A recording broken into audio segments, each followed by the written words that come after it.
population de Cotonou. Elle est là. Radio Cotonou. Votre radio est là. Restez désormais câblés sur la 94.3. Radio Cotonou, la voix des Cotonois.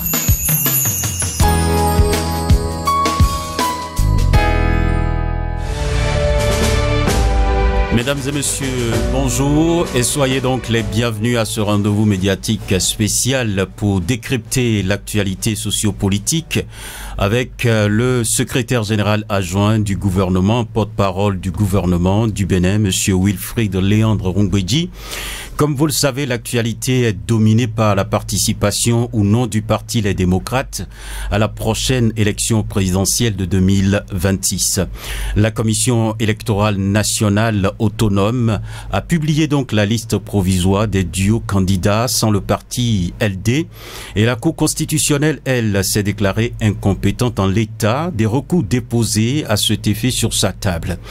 La décision EP25-006 du 23 octobre 2025 comme un coup de massue pour les démocrates diversement apprécié. Avant d'y revenir, nous allons recueillir l'avis du porte-parole du gouvernement sur certaines décisions prises cette semaine en Conseil des ministres, dont la construction enfin de 5 lycées scientifiques et d'une école normale supérieure au Bénin. Bonjour à vous, monsieur Wilfrid Léandre Rungweji. Bonjour, monsieur Naoum. Bonjour à toutes vos auditrices et à tous vos auditeurs. Vous êtes le secrétaire général adjoint du gouvernement, porte-parole du gouvernement du Bénin. Je l'avais donc annoncé en ouverture. Et merci d'avoir accepté donc notre invitation sur ce plateau. Alors, c'est un plaisir. Voilà. Nous avons suivi donc au Conseil des ministres, il a été décidé donc d'un projet de loi relative à l'industrie du cinéma et de l'image animée en République du Bénin. Pourquoi l'intérêt pour ce secteur?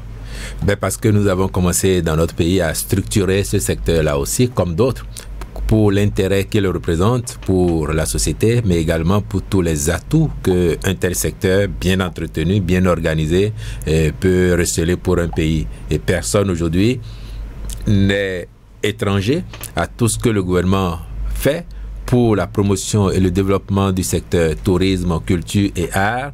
Et pour nous, c'est une logique que d'achever ce qu'il se fait déjà dans ce secteur en dotant enfin le secteur et les acteurs de tests actuels, de tests qui tiennent compte de l'évolution du monde en la matière, sachant que les tests qui régissent le secteur jusqu'ici chez nous datent vraiment de Mathusalem, si on peut dire. Alors, qui vous a réveillé ou qu'est-ce qui vous a réveillé? Oh non, c'est pas qui a réveillé, le gouvernement y travaille. Vous imaginez bien que ce test, on n'a pas commencé à y travailler depuis une semaine ou depuis un mois seulement. Si on a mis 1200 milliards de francs CFA d'investissement dans le secteur tourisme, culture depuis 2016, c'est justement parce que nous entendons bien structurer ce secteur pour en faire un maillon essentiel de développement socio-économique de notre pays. La culture, le cinéma qui en fait partie, constitue également un pan important. Et c'est un secteur qui est en étude, en travail depuis un moment. Là, ça n'est que l'aboutissement. Vous savez que même le ministre Abimbola a été absent un long moment pour des raisons particulières. Sinon, je peux vous dire qu'il y avait travaillé déjà, ses équipes, mais au gouvernement, il faut passer en revue, discuter, amender, que ça retourne au laboratoire d'où c'est parti afin de prendre en compte les amendements et autres. Et là, maintenant, c'est mûr pour que le test soit transmis à l'Assemblée nationale. Donc, ça n'est que l'aboutissement d'un long processus qui nous permettra de doter encore une fois ce secteur de tests actuels. Quand on observe bien le Bénin, on peut dire qu'on n'est pas véritablement un champion, un pays champion dans ce domaine de production cinématographique comme dans d'autres pays et autres. Qu'est-ce que le gouvernement cherche véritablement à avoir comme résultat après l'adoption de ce projet de loi? On n'est peut-être pas encore un champion, mais nous allons le devenir. C'est une ambition. D'accord. Et nous y travaillons depuis. Aujourd'hui, vous savez qu'on forme déjà des acteurs sur la place. Et puis, il va y avoir une école dédiée du côté de Ouida. pour les formations. Donc, ce qu'il se passe aujourd'hui à Seme City et environ, nous allons avoir un cadre encore plus grand dédié à la formation pour ce secteur-là. Donc, nous voulons, oui, que demain, Cotonou également soit un hub de production cinématographique, comme on a Nollywood pas très loin de nous. Nous allons avoir notre identité et nous y travaillons. Donc les pierres sont posées les unes après les autres pour que dans quelques années, peut-être que vous allez l'oublier, M. Naou, mais je pense qu'il y aurait des gens là pour vous rappeler. Mais vous vous souvenez, M. Naou, vous aviez fait une émission là-dessus. Vous verrez les effets, les résultats grandeur nature, peut-être dans quelques années, et vous souviendra alors, je l'espère, que c'est parce que certains ont posé les jalons pour favoriser cette situation. D'accord. Alors, est-ce que vous pensez donc à travers donc cette disposition-là à la formation, parce que ce secteur, c'est quelque chose de très je viens de vous le dire. Donc, les gens seront formés. Bien sûr, il y en a déjà qui se forment sur la place, mais on va mettre davantage en place une école dédiée pour que on ait des acteurs professionnels, des gens qui sont formés parce qu'ils ont fait une école, ils ont appris comme il faut et devenir des champions. D'accord.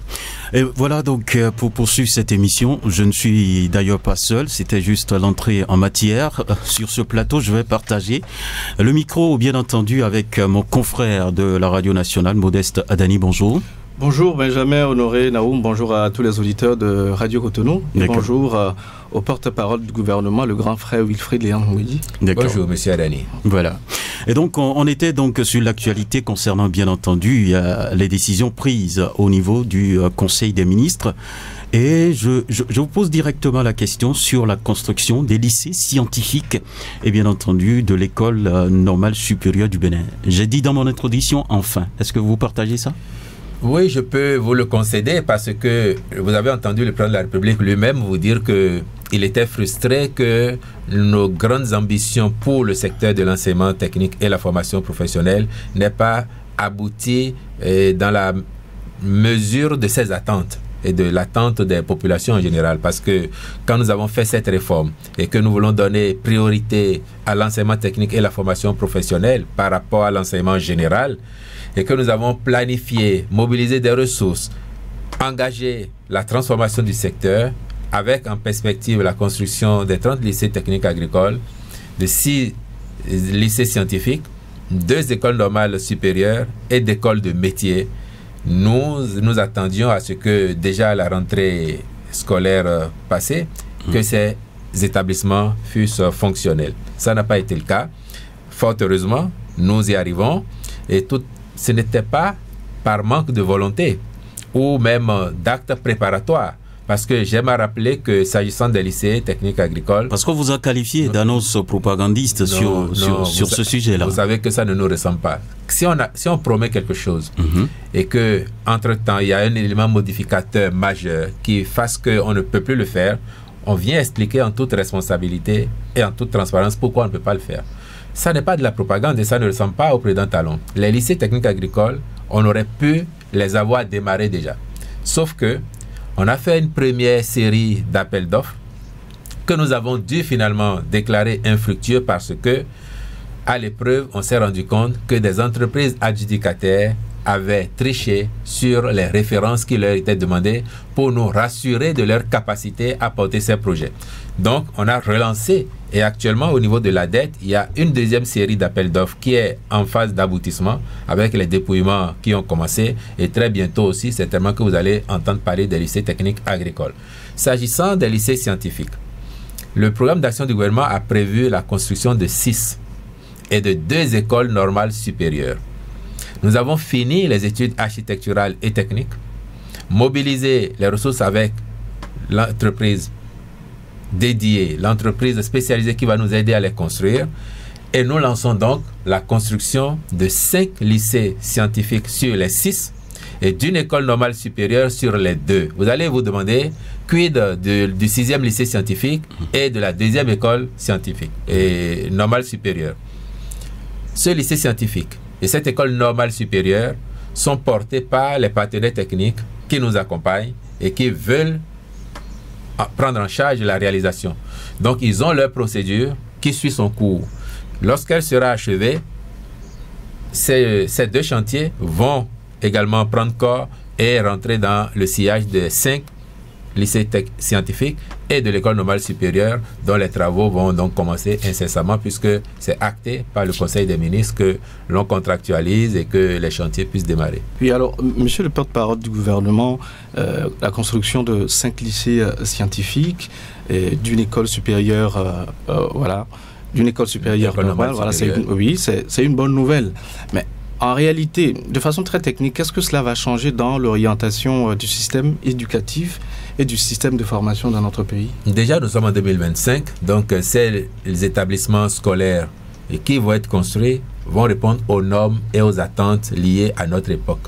Donc, ce serait déjà un niveau de standard plus élevé que ce que nous avons connu jusqu'ici comme lycée technique. Cela offre de nouvelles perspectives à nos enfants, à qui nous demandons de plus en plus de s'orienter vers les corps de métier, les formations pratiques. Ils vont avoir des centres dignes du nom où ils pourront être pris en charge. Et puis, j'aimerais vous rappeler quand même qu'il y a quelques années, nous avons recruté par anticipation. Monsieur Naoum, vous voyez très bien qu'on ne fait pas les choses parce qu'on s'est réveillé un matin, on a dit qu'on va le faire. Je ne vois pas, j'observe. Nous avons recruté les enseignants qui vont servir dans ces lycées-là. Ils sont en formation en Europe. Certains ont même fini, on a dû prolonger en leur trouvant des stages ici ou là parce que nos lycées n'étaient pas prêts. Donc, une fois que ce sera prêt pour la rentrée 2027-2028, eux, ils seraient revenus. Et donc, on aura en plus de ces lycées des personnels d'encadrement hautement qualifiés parce qu'ayant fait des formations dédiées à l'enseignement technique et la formation professionnelle pour venir s'occuper donc de l'éducation de nos enfants. Je pense que ce ne serait que bénéfique pour notre économie et pour le développement du pays. Mais il y a des enseignants présélectionnés qui ne sont pas partis en France. Il y a d'autres qui sont formés sur le plan national. Est-ce qu'ils ont le même traitement? Je ne sais pas vous dire s'ils ont le même traitement. Ça, c'est pas ce dont je m'occupe au quotidien. Pour l'instant, ils sont en formation, c'est le plus important. Certains ont pu aller en Europe, d'autres sont ici. À l'arrivée, c'est qu'on s'assure que la formation qu'ils ont reçue est bonne. Et tous seront des employés de l'État, avec les avantages qui vont avec les positions qu'ils vont occuper. Alors, et pour finir sur ce sujet, je me dis que la question que l'auditeur ou le Béninois lambda qui nous écoute actuellement se pose, c'est de savoir quand est-ce que les bâtiments de ces lycées scientifiques, de cette école normale supérieure seront donc mis en service. C'est dans 2 ans, dans 3 ans, dans 5 ans? Nous projetons leur mise en service pour la rentrée 2027-2028. Ça veut dire que d'ici à 2 ans, tout ça est fini et que ces lycées vont ouvrir leurs portes. Alors va vite, c'est ça? Non, ça fait bientôt, ça fera pratiquement 2 ans de chantier. 2027-2028. Nous sommes encore en 2025, n'est-ce pas? Et on vient de faire la rentrée 2025-2026. Donc on aura 2026-2027 et puis 2027-2028. Ces lycées pourront ouvrir leurs portes dans la planification qui est la nôtre. D'accord.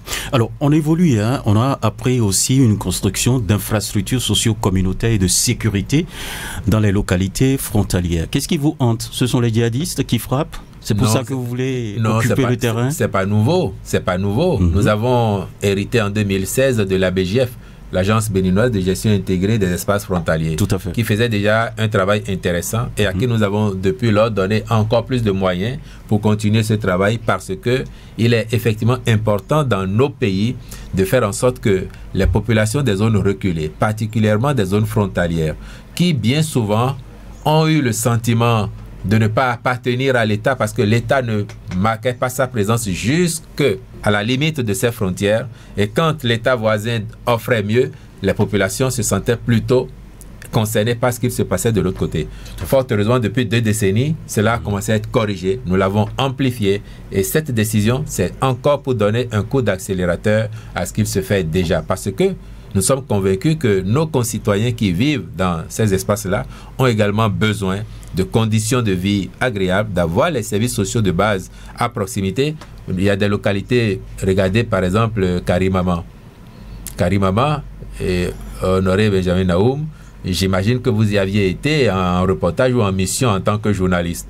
Et vous avez, si il vous est arrivé d'y aller en temps de pluie, vous avez dû voir que c'est un calvaire de partie de Guinée pour Karimama. Aujourd'hui, nous sommes en train de bitumer l'axe Guinée-Karimama. Je sais qu'il y a plusieurs citoyens béninois qui vont à l'école au Nigeria, au niveau des frontières et autres. Et pas seulement Nigeria. Ailleurs, c'est le Togo, ailleurs, c'est tout ça que nous sommes en train de corriger. Rendre les écoles disponibles, les centres de santé disponibles, les marchés, l'eau potable, l'électricité, afin que ces populations aient tout sur place et se disent, nous sommes béninois, le Bénin s'occupe de nous.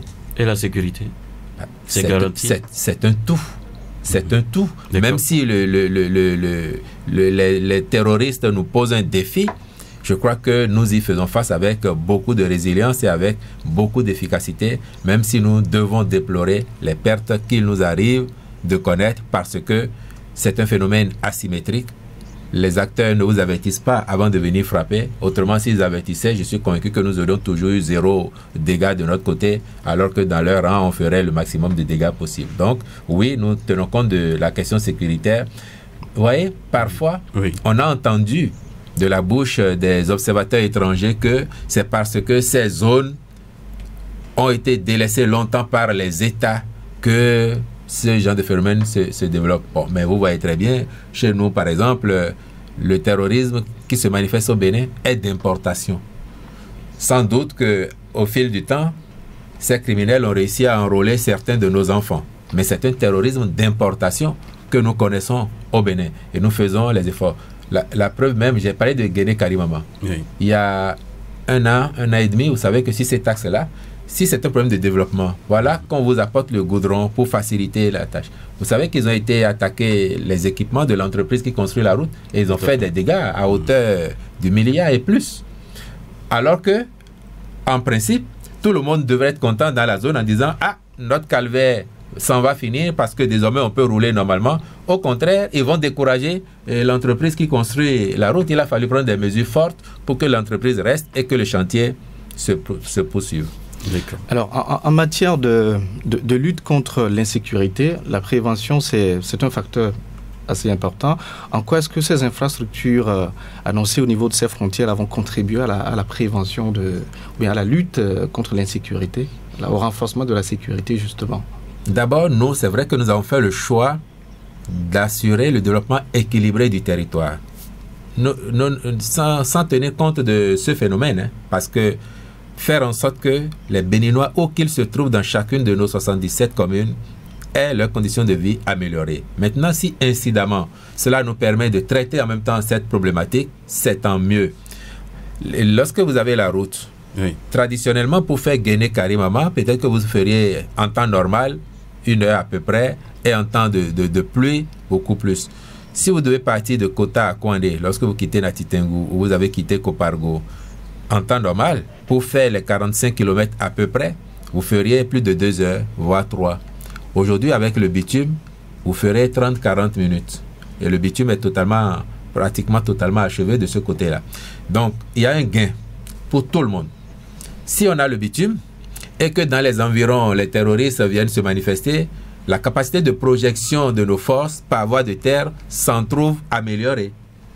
Donc, c'est autant d'éléments qui nous permettent de considérer que oui, nous traitons le problème de façon holistique. Dans la prévention, nous travaillons avec les populations qui contribuent à la production de la sécurité et qui savent que leur partition est également importante pour prévenir. Et si c'est vraiment un problème d'infrastructure, de développement que ces personnes ont, elles doivent considérer qu'avec les efforts que nous faisons, les problèmes se règlent au fur et à mesure, et ce faisant, il n'y aurait pas de raison d'en arriver jusqu'à ces extrêmes pour compromettre, voire tuer des gens. Alors, quand on parle bien entendu de la sécurité donc au niveau des frontières, est-ce que vous vous rendez compte vous-même de ce que aujourd'hui on peut se poser des questions sur la protection civile, d'autant plus que vous-même vous décidez de mettre à disposition des ressources pour l'agence béninoise de la protection civile. Est-ce que véritablement les Béninois sont bien protégés? La protection civile, oui. Ça il faut comprendre, c'est la gestion des risques et catastrophes. C'est par exemple quand il y a inondation, s'il y a éboulement ou bien s'il y a un incendie dans un marché, c'est essentiellement ça, hein? C'est pas la protection policière ou militaire. Et nous avions eu une agence, comme nous avions eu le groupement des sapeurs-pompiers. Et vous savez que nous avons créé l'agence béninoise de protection civile en récupérant l'ancienne structure et en incorporant les agents du groupement des sapeurs-pompiers à cette agence-là. Avant, l'agence était plus dans le traitement des risques catastrophes. La NPC? Aujourd'hui, non. Aujourd'hui, bon? Avec la NPC, nous entrons dans une phase de prévention pour poser en amont des actions qui fassent qu'il y en ait de moins en moins. C'est ça ce qui change fondamentalement. Et il y a eu un inventaire de la situation depuis qu'on a créé cette agence. Ça fait pas longtemps, hein, mais ils ont pris les premiers mois qui sont passés pour faire un véritable inventaire de la situation et exprimer des besoins de moyens. Le Conseil des ministres n'a fait qu'autoriser la mise à disposition de ces moyens pour que l'agence puisse tourner de façon optimale. C'est ça. C'est ce qu'il faut retenir. Exactement. D'accord. Donc, on va pouvoir donc évoluer. Modeste Adani, on va... Oui, j'allais demander au porte-parole du gouvernement quel est le niveau d'implication des communautés locales au niveau de cette politique de protection civile, au niveau de l'Agence béninoise de protection civile. Ceux qui ont à charge la gestion de ce secteur ont forcément des relais, des répondants dans toutes nos communes, particulièrement les communes exposées au risque d'inondation. Et donc, il y a un travail à la chaîne et d'équipe qui se fait avec ces acteurs locaux, les mairies, autant que les populations à travers leurs diverses organisations. Vous savez très bien que le gouvernement a donc enclenché beaucoup de processus de construction de voies et autres. Et bien entendu... J'espère que ça ne vous déplaît pas. Bon, j'ai pas encore dit ça. Attendez la question. Une chose est sûre, on a besoin de routes, d'autant plus que le Bénin est en chantier, est en construction. Donc, il y aura la route Banikwara-Kérémou. Et donc, vous avez pensé indemniser... Oui, vous avez pensé indemniser les personnes affectées par le projet d'aménagement. Je vois la chose globalement. Est-ce que véritablement, tous les projets pilotés par le gouvernement, qui ont impacté les populations... Ils ont cette dimension. Alors, est-ce que véritablement, vous assurez les Béninois que tous les projets... Tous les projets oui. qui ont ce genre de... J'ai l'impression que vous attendez ma question parce que... Je la devine. On est expérimenté maintenant. Je vous laisse. Tous les projets qui ont ce genre d'impact sur les populations ont également ce volet indemnisation. Oui. La seule préoccupation légitime, c'est que ça n'arrive pas toujours au moment où les populations attendent. Parce que, par exemple, Banikwara, Kérémou, frontière, la route est pratiquement achevée. Elle est réalisée sur une bonne partie du linéaire. Bon, elle a commencé depuis au moins 2 ans. Les populations auraient aimé, par exemple, avoir leurs ressources dès que le chantier a commencé. Bon, c'est maintenant que ça aboutit. Parce qu'il faut aussi savoir qu'il y a une commission départementale qui fait un travail. Ça prend le temps de la vérification jusqu'au niveau national. C'est quand on est assuré que le travail est bien fait. Il n'y a pas de personnes qui figurent sur la liste alors qu'elles n'auraient pas dû. Que tous les sinistrés ont été recensés et qu'on ne va pas finir pour enregistrer encore des réclamations. C'est quand on a fait tout ça que le Conseil donne son OK afin que la procédure soit mise en branle par les services compétents pour aboutir à l'indemnisation des personnes concernées. Et en la matière, c'est ce qui a été fait. Cela dit, je sais qu'il y a d'autres chantiers encore pour lesquels les personnes affectées attendent leur tour et cela va venir au fur et à mesure. Mais l'essentiel, c'est d'indemniser les gens avant leur départ. Mais soyez rassurés, en général, ce n'est pas des gens qui habitent là. Généralement, c'est une partie d'un champ, c'est une baraque, parce que c'est pas en ville. Hein. Ces chantiers, leur emprise, ça peut bouffer. Vous avez peut-être 1 hectare de terre, ça vous bouffe 200 mètres carrés ou 100 mètres carrés. Vous avez une baraque qui vous servait à faire un petit commerce qui est parti. Vous avez déjà reproduit ailleurs, c'est sûr, mais je suis d'accord avec vous que si on peut réussir sur les années à venir à faire que au moment du démarrage du chantier, les indemnisations tombent, ce serait la perfection. Maintenant, à défaut, c'est quand même faire en sorte qu'en temps plus ou moins raisonnable, les personnes affectées entrent en possession de leur indemnisation. Voilà. On va poursuivre cette émission avec l'actualité politique à présent. Vous le savez bien, l'actualité est tellement riche, mais sur le plan des élections à venir, la Sénat, donc, qui est en train de dérouler donc son calendrier et bien entendu les partis politiques aussi qui s'activent à leur niveau. Mais on va focaliser votre attention d'abord sur la présidentielle où aujourd'hui, la Sénat a tranché sur, en proclamant donc, ou je vais dire, en annonçant la liste provisoire et ces 2 duos qui ont été retenus. Alors, cette actualité, d'abord, ça vous dit quoi, concrètement? En tant que membre du gouvernement, quel regard vous avez sur ce qui se fait aujourd'hui sur le plan politique dans ce domaine-là? En tant que membre du gouvernement, je vous dirais d'abord que le gouvernement a joué pleinement sa partition en mettant à la disposition des différents organes impliqués dans la préparation, dans l'organisation et dans la gestion des élections les moyens qu'ils ont demandés. De ce point de vue-là, nous faisons ce que nous avons à faire. Secondement, nous travaillons à assurer la sécurité du pays et la sécurité des scrutins à venir, y compris la sécurité des candidats, notamment en ce qui concerne la présidentielle. Les autres organes sont indépendants et chacun responsable de son activité pourvu que cela se fasse conformément aux tests qui régissent la matière. Et je crois que la Sénat, pour tout ce qu'elle a fait jusque-là, a toujours eu pour socle la Constitution et puis les lois qui gouvernent les élections en prenant chacune d'entre elles. Ici, vous parlez de la présidentielle, il y a des tests spécifiques. C'est ce que la Sénat a fait. Il n'y a pas d'avis particulier à émettre. Seul émettrait... Est-ce que vous jurez de l'impartialité du gouvernement dans ce processus?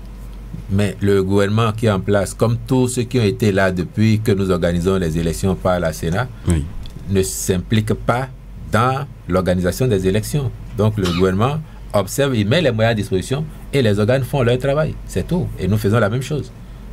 D'accord. La Sénat n'est pas inféodée au gouvernement. Il y a à la Sénat des représentants de la majorité, il y a des représentants de la minorité. Alors, cette compétition va se dérouler avec un candidat, un duo de la mouvance présidentielle. On nous a annoncé également un autre duo du parti FCBE. Est-ce pour vous, c'est suffisant pour ce Bénin-là? C'est-à-dire? On a deux duos oui, pour la compétition. Si à l'arrivée, ces deux duos qui sont qualifiés, c'est les deux qui vont compétir. Et puis ça se suffit. Il n'y a même pas de commentaire à faire. Si maintenant vous dites que il y a des duos qui sont qualifiés, dont les dossiers sont bons et que la Sénat ne les a pas retenus, c'est un autre débat. Et la Sénat, si elle faisait ça, les duos saisiraient la Cour constitutionnelle en faisant la preuve de ce que leur dossier était tout bon et la Cour forcément va retoquer la décision de la Sénat en disant c'est à tort que vous avez sorti tel et tel duo alors que leurs dossiers sont bons. Donc, il n'y a pas de commentaire particulier à voir. C'est s'assurer que ce qui est fait a été fait conformément aux tests de la République. Et comme nous sommes dans une république, les acteurs politiques doivent être républicains. Ils doivent être démocrates et savoir que si on n'a pas rempli les conditions prévues par la loi, il y a une sanction. Si on a rempli les conditions et que à tort l'on est sanctionné, l'on élève protestation devant les instances compétentes pour s'entendre donner raison. Monsieur Naoum, Monsieur Adani, vous avez un certain parcours de vie. Vous avez été à l'école et pendant que vous étiez à l'école, il y avait un seuil pour passer en année supérieure. Celui qui n'atteint pas le seuil, il est recalé. Celui qui atteint le seuil, il voit sur son bulletin qu'il passe en année supérieure. C'est du même ordre. Il y a des conditions à remplir, vous les remplissez, vous avancez. Vous ne les avez pas remplies, on vous fait constater que vous ne les avez pas remplies. Donc, si à l'heure où nous parlons, il y a deux duos qui ont réussi à remplir ces conditions, on en prend acte. J'ai noté dans la décision de la Sénat que ceux qui n'ont pas rempli les conditions ont 48 heures pour contester devant les instances. Ils n'ont qu'à le faire s'ils sont sûrs que leur dossier est bon. Et même si leur dossier n'est pas bon, ils peuvent toujours le faire aussi parce que l'action en justice existe indépendamment de tout droit. Il appartiendra alors aux juridictions de constater que leur recours a été formulé à tort parce qu'ils ne remplissent pas les conditions pour être retenus par la Sénat. Ok. Alors la séparation des pouvoirs, c'est un principe assez capital en démocratie et surtout dans un contexte électoral comme l'actuel. Est-ce que vous pouvez convaincre les Béninois, les auditeurs qui nous écoutent actuellement de ce que cette séparation des pouvoirs est de mise dans ce contexte? Mais vous avez l'Assemblée nationale qui a voté les lois, le chef de l'État les a promulguées, le gouvernement met les moyens à disposition, la Sénat fait son travail, la Cour constitutionnelle fait son travail et chaque organe, dans le respect de ses compétences et dans le respect de la sphère de compétences des autres, évolue. Le gouvernement n'a rien à voir avec le fonctionnement au quotidien de la Cour constitutionnelle relativement aux élections ou de la Sénat relativement aux élections. Tout ce qui pourrait nous lier, c'est que la Sénat dit au gouvernement, Et l'argent que nous avons demandé, vous nous avez donné. Chemin faisant, on s'est peut-être rendu compte qu'on a besoin de ressources complémentaires parce qu'il y a telle activité ou telle occurrence qui est venue se pointer. Aidez-nous, c'est tout. Et le gouvernement apprécierait le cas échéant et prendrait les décisions subséquentes. Alors, vous savez, tout comme nous, qu'actuellement, il y a une crise qui est en train de secouer le parti d'opposition. Je vais dire le principal parti d'opposition, les démocrates, parce que c'est à l'heure actuelle le seul parti qui a au moins une vingtaine de députés à l'Assemblée nationale. Il y a des Béninois, il y a certains observateurs de la vie politique, puisque vous savez, on est des journalistes, on est dans la masse, on écoute beaucoup, qui pensent que... Nous aussi, on est dans la masse, on écoute comme vous. il y a des observateurs qui pensent que derrière cette crise-là, il y a une main, et il y a certains même qui pensent directement que c'est le régime en place qui est en train de manipuler tout ce qui se passe là. C'est trop facile. Moi et ce gouvernement, nous, on n'a pas pris l'habitude de battre notre coupe sur la poitrine des autres. Nous assumons nos responsabilités. Lorsque nous avons pris des décisions difficiles, courageuses, mais dont nous étions persuadés qu'elles feraient du bien au pays à terme, chaque fois que les populations nous ont critiqués, on a assumé. On ne s'est pas deviné. Hein. On a connu des gens dans ce pays qui, dès que nous crions une fois, ils reculent, ils disent non, ou bien je n'étais même pas là quand ça a été pris. Au plus haut niveau, hein. On en a connu. Ça c'est pas notre logique. On peut dire que c'est une manière d'écouter les citoyens. Maintenant, oh là, si vous êtes responsable aussi, vous devez savoir expliquer aux populations ce qui est bien pour elles, même si elles ne le savent pas sur le champ. D'accord. Maintenant, vous parlez d'une crise interne à un parti, et je n'aimerais pas avoir à commenter ça parce que c'est la vie interne de ce parti. Seulement, comme vous nous indexez, vous nous accusez d'être à la base. Non, c'est pas vous rapportez ce que d'après vous, certains disent. Oui. Parce que moi comme vous, j'observe. J'ai écouté le député Sodinou qui a maillé parti avec ce parti ou avec lequel le parti a maillé parti. J'ai lu le test du député Eric Mondete. J'ai écouté M. Saka Fikara. J'écoute et je lis les nombreux anonymes qui sont sur les réseaux, qui se réclament de ce parti et qui parlent de ce qu'il se passe à l'intérieur. Nous aussi, à la majorité présidentielle, dans nos partis, nous avons nos contradictions. Nous essayons de les gérer au mieux pour que ça ne se mue pas en crise comme chez certains. Tout ce que vous avez entendu là, moi j'observe depuis 2016 combien d'entre eux sont sortis même une seule fois pour dire du bien du gouvernement. Celui qui m'a le plus surpris, c'est le député ou l'ancien député Saka Fikara. Mais lorsque vous les écoutez, qu'est-ce qu'ils disent? Ils parlent du fonctionnement de leur parti. Nous, on n'y est pas. Moi, je ne sais pas comment ça se passe au quotidien. S'ils n'en parlent pas, comment nous le saurions? Comment l'opinion le saurait? Or, c'est eux qui parlent et qui disent il y a problème en notre sein. Qu'est-ce que la mouvance présidentielle a à voir avec ça? Alors, c'est nous qui demandons à la tête du parti de faire en sorte qu'il y ait problème dans la gouvernance? Non, la gouvernance interne de LD ne nous concerne en rien. Alors, nous regardons, à la limite, amusés mais aussi préoccupés que vous, de voir qu'un parti qui se veut grand connaisse ce genre de difficultés. Ça peut exister, les difficultés. Après, c'est comment vous les gérez. Et je vous ai dit, nous aussi, on en a. Mais on les gère de façon à ce que ça soit safe et qu'à l'arrivée, ça ne se mue en crise qui menace la vie même du parti, voire son existence. Merci pour le fair play. Alors pour finir peut-être à mon niveau sur cette question, en 2021, le Parti Les Démocrates a voulu bien participer à l'élection présidentielle. Il n'y est pas arrivé à cause des problèmes de quitus fiscaux, si j'ai bonne mémoire. Cette fois-ci, on l'a dit tout à l'heure que c'est un problème interne. C'est une histoire de parrainage qui est en train de faire pratiquement passer le parti à côté.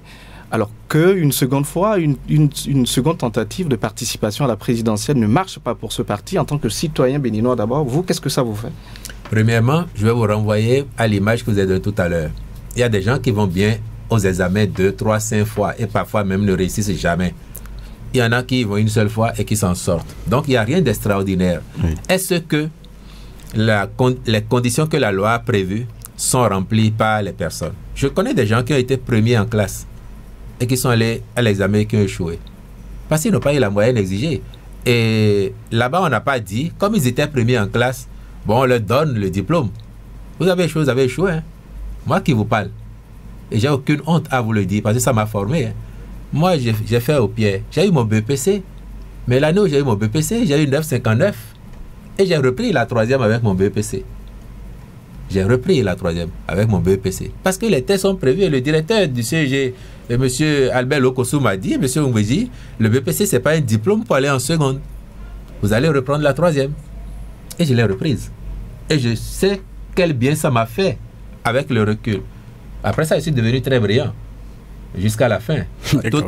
En toute modestie. Toute modestie. Demandez au parti de se préparer pour maintenant, le parti, même la restitution que vous avez faite, même de 2021, n'est pas tout à fait juste. Non. Et c'était déjà pour un problème de parrainage. Ce n'est pas les quitus fiscaux en 2021. Et en 2021, vous avez oublié qu'ils ont dit publiquement que même si on leur donnait le parrainage, ils n'iraient pas parce qu'ils n'en voulaient pas. Or, ils avaient boycotté les élections d'avant qui leur auraient permis d'avoir des parrains propres à eux. Et dans la démarche de l'apaisement, quand des élus de la majorité disaient « Nous, on est prêts à vous parrainer parce que ça ne nous oblige pas ensuite à vous soutenir. » La belle preuve. Au sein des LD, on a aujourd'hui le député Ahossi, dont personne ne doute du sérieux, qui a dit « Moi, je donne mon soutien au candidat désigné par la mouvance présidentielle, M. Wadani. » Ça s'est géré derrière les rideaux, c'est ça? Oh là là. Et après avoir dit ça, vous êtes suspicieux à l'envie, monsieur. Ah bon. Et après avoir dit ça, il a quand même remis son parrainage à son parti. Oui. Faisons de l'analyse. Si l'honorable Ahossi, après avoir dit je soutiens la candidature de Romuald Wadaye, allait au bout de la logique en disant conséquemment, je ne vous donne pas mon parrainage LD parce que sur le terrain, je ne vais pas faire campagne pour votre candidat. On aurait trouvé que c'est de la logique pure. Mais en même temps, certains auraient dit, comme c'est le candidat du pouvoir qu'il soutient, c'est le pouvoir qui l'a démarché, qui lui demande d'empêcher LD d'avoir son candidat en ne donnant pas. Mais c'est le même procès qu'on fait avec Sodjinou. Non, c'est pas du même ordre. Et je dis, si ça devait se faire, le plus logique, ça aurait été avec M. Ahossi. Donc, si on n'a pas fait avec quelqu'un qui a dit « je vous soutiens », Sodjinou, écoutez, il dit dedans « moi, mon candidat, c'est M. Houndete. M. Houndete, il est bien LD. » Et il dit, je le leur ai dit dès le départ, que voilà celui que je soutiens. Bon, on peut avoir des contradictions. Si lui veut, que d'autres veulent, et que d'autres ne veulent pas, c'est comment on gère pour arriver à une position médiane qui satisfasse peu ou prou les uns et les autres, afin que on laisse sa frustration de côté ou qu'on se dise, bon, ça c'est le choix qui a l'avantage de concilier un peu tout le monde. Bon, nous, on ne va pas passer notre temps maintenant à commenter ça. On a mieux à faire. On a encore 7 mois pour progresser dans la mise en œuvre du PAG et en même temps que les équipes travaillent à l'élection brillante de notre candidat. Alors, la main. Alors vous, en tant que porte-parole du gouvernement, vous portez la voix du pouvoir.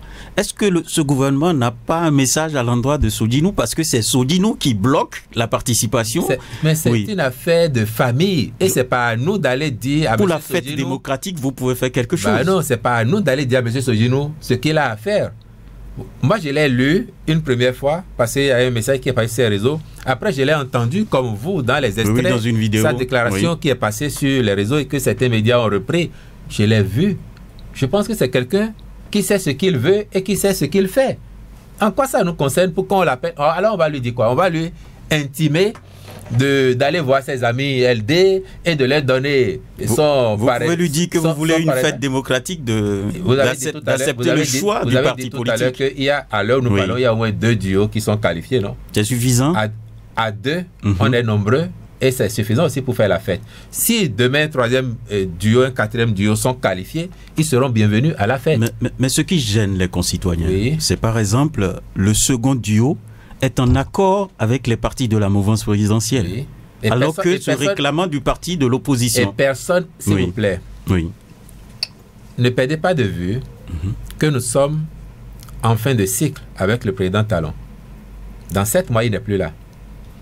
Des gens qui ont fait l'opposition au président Talon et qui considèrent que avec leur parti, ils n'ont pas vocation à rester dans l'opposition éternellement, sachant que la loi autorise la conclusion d'accords de coalition parlementaire ou d'accords de gouvernance antérieurement au dépôt des dossiers à la Sénat, les gens peuvent se dire, si le président Talon s'en va, quel motif j'aurais moi d'être en opposition avec celui qui viendrait, ou alors c'est peut-être moi-même qui vais gagner et j'aurai besoin du soutien de ceux qui sont là. Donc, par anticipation, j'entre dans une démarche, je conclue un accord avec eux. L'accord veut dire quoi? Que FCBE se met en position de dire, si je gagne les élections, je peux avoir besoin de ceux-ci pour avoir une majorité ou pour bien gouverner.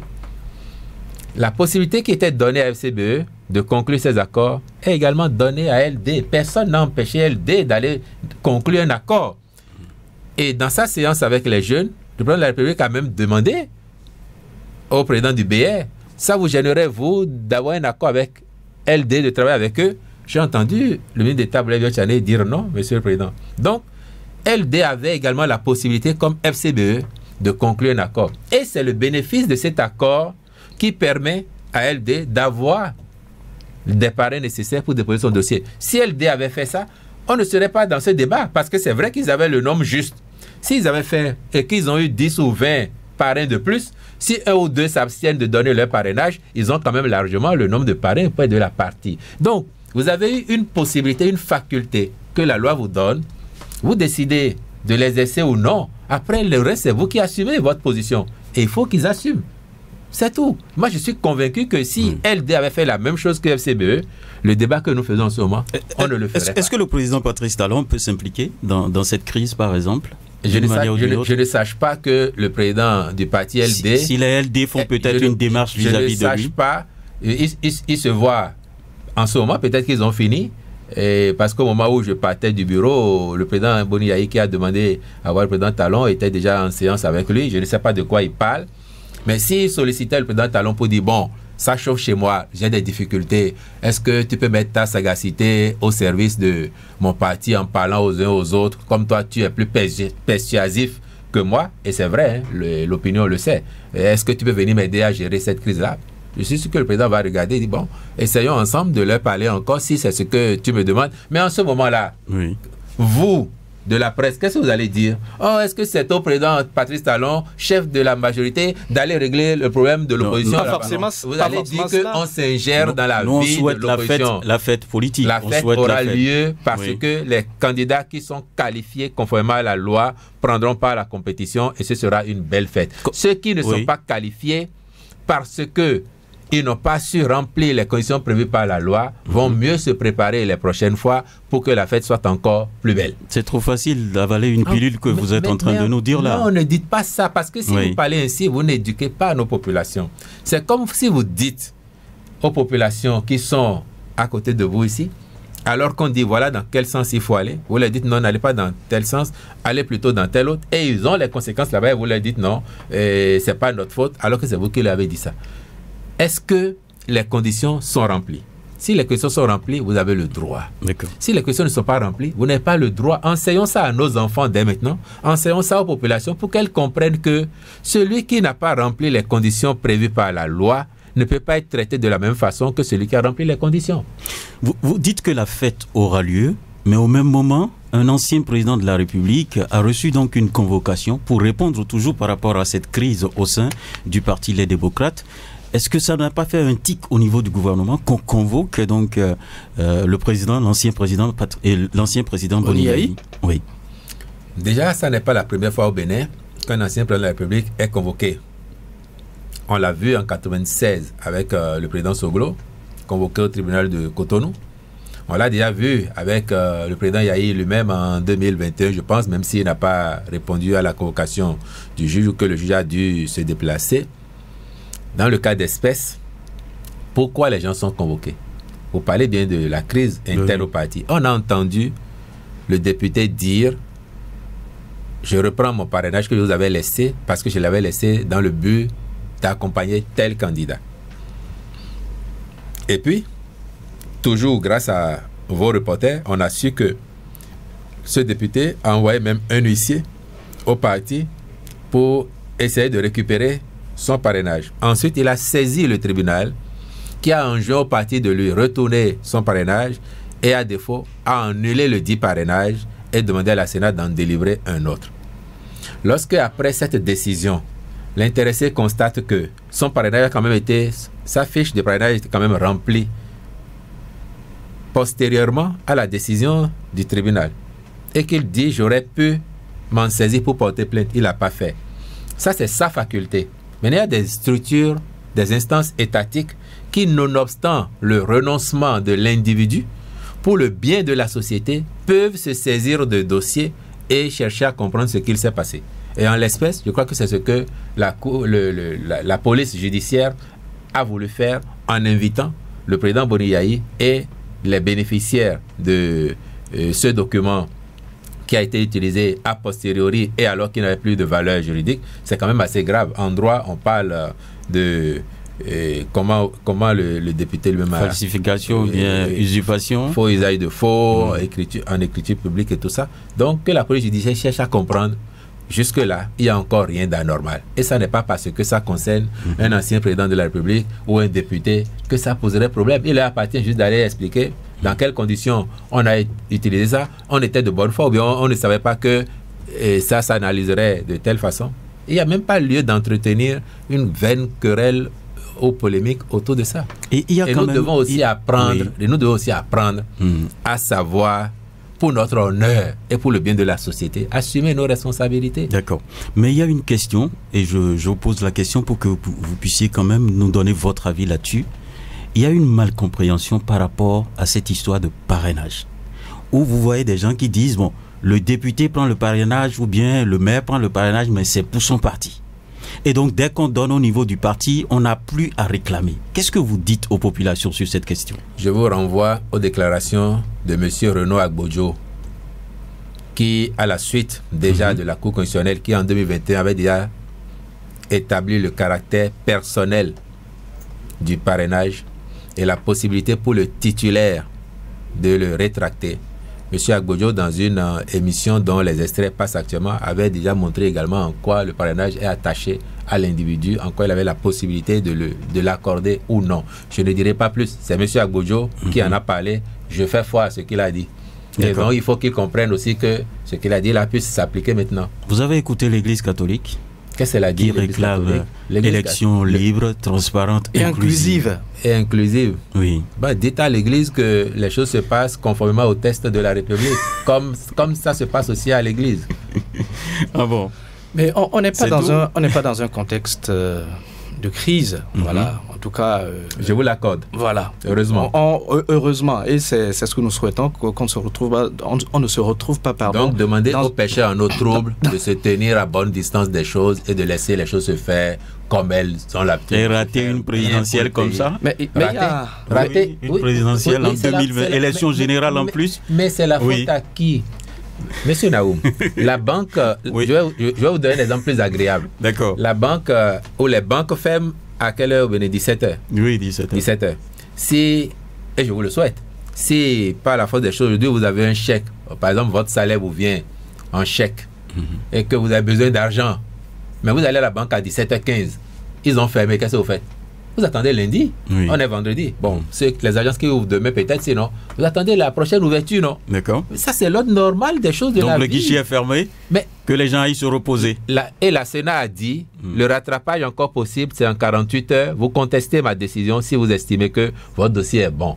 Allez-y, si vous faites et que c'est bon, on vous donnera raison. Si c'est pas bon, vous attendez donc la prochaine échéance. Et je ne vois pas en quoi ça peut vraiment poser problème lorsque, par ailleurs, le parti lui-même est conscient que ce sont ces problèmes internes qui l'amènent à ces déboires-là. Vous n'entendez pas les membres du parti eux-mêmes en parler. Vous faites comme si vous ne les entendez pas lorsqu'ils parlent ou vous ne les lisez pas lorsqu'ils écrivent. On les entend. C'est d'ailleurs pour ça que nous vous posons des questions depuis. Alors, parce que vous les entendez et parce que vous les avez lus, dites alors au parti, arrange-toi pour régler tes problèmes et éviter qu'à l'avenir tu aies encore des soucis de gouvernance. Alors, je vais finalement lâcher ma question. Je disais tout à l'heure qu'on n'est pas dans un contexte de crise, mais on a vu les dernières audiences ces derniers jours à la Cour constitutionnelle. On a constaté qu'effectivement la zone a été depuis toujours militarisée. Chaque fois en période électorale, la zone est toujours sécurisée plus que d'habitude. Chaque fois, depuis 1996. Moi, j'ai vu ça. Lui, il a vu ça. Mais les bonnes choses n'ont un peu moins. Les bonnes choses n'ont pas encore commencé. Et moi aussi, j'ai vu. Les bonnes choses n'ont pas encore commencé. Vous savez que lorsque la Sénat annonce le calendrier électoral, vous savez que nous sommes en période électorale. Ça, c'est constant. Et depuis toujours, Ça s'est fait ainsi. Et ce n'est pas seulement la zone de la Cour constitutionnelle. On a vu les images aussi sur les réseaux sociaux. Il y a par exemple la zone de la résidence de l'ancien président Boniaï au niveau du quartier de Kadiaoum. Comment est-ce qu'on peut expliquer tout ça? Ce que l'État sait au quotidien, vous ne savez pas. Et ce que l'État fait pour que vous puissiez circuler librement, aller de votre maison à votre boulot sans entrave et que vous puissiez rentrer le soir chez vous, ce que l'État sait pour prendre ces dispositions-là, vous ne savez pas, mais c'est pour votre bien. Est-ce que le gouvernement a plus peur que nous? Non, plus peur que nous, les citoyens? Peur de rien du tout. Mais le gouvernement, s'il n'assumait pas sa responsabilité, vous serez les premiers à le dire. Le gouvernement n'a pas assuré notre sécurité. Pourquoi ils ont laissé faire? Non, le gouvernement, il veille au bien de chacun des citoyens, y compris de ceux qui pourraient organiser des choses qui vont se retourner contre eux et créer du tort à la République. Est-ce qu'il y aura élection générale en 2026? Mais tout... Parce que les citoyens disent, bon, tout ce qui se joue là, c'est pour que les élections ne soient pas organisées. Qu'est-ce que vous leur répondez? Encore dans la suspicion, donc vous pensez que le président Talon, après tout ce qu'il a fait, vous pensez encore que... Non, il serait... c'est pas moi. Les citoyens, dites-leur que c'est faux. Bon. Si vous ne leur dites pas, c'est que vous pensez. Donc vous pensez encore que après tout ce qu'il a fait, le président Talon serait en train d'agir pour qu'il n'y ait pas d'élection et qu'on dise, bon, comme il n'y a pas d'élection, le président Talon va rester. C'est ça ce que vous pensez? Oui, c'est ce que les gens disent. Vous avez tort et vous avez 10 000 fois tort. D'accord. En janvier, le 11 janvier 2026, il y aura les législatives et municipales. Et puis, c'est le 12 avril 2026, il y aura la présidentielle. Et j'espère que nous allons la gagner dès le premier tour pour que le travail reprenne assez vite. Ah bon, votre mot de fin? Je viens de le dire. D'accord. Merci beaucoup à vous. Merci à vous, Modeste Adani. Oui, c'est un plaisir de partager ce plateau avec vous. D'accord. Émission spéciale avec notre invité, M. Wilfried Léandre Ongbedi, secrétaire général adjoint du gouvernement et porte-parole du gouvernement. Il était avec nous sur ce plateau pour, bien entendu, décrypter l'actualité sociopolitique de notre pays, le Bénin. Il donne l'assurance, les élections auront lieu. Et donc, en 2026, il y aura donc la fête. C'est ce qu'il nous a annoncé sur ce plateau. On prend date, bien entendu. Et nous vous disons merci pour votre attention et restez câblés. Radio Cotonou et bien entendu la Radio Nationale pour cette émission. Merci.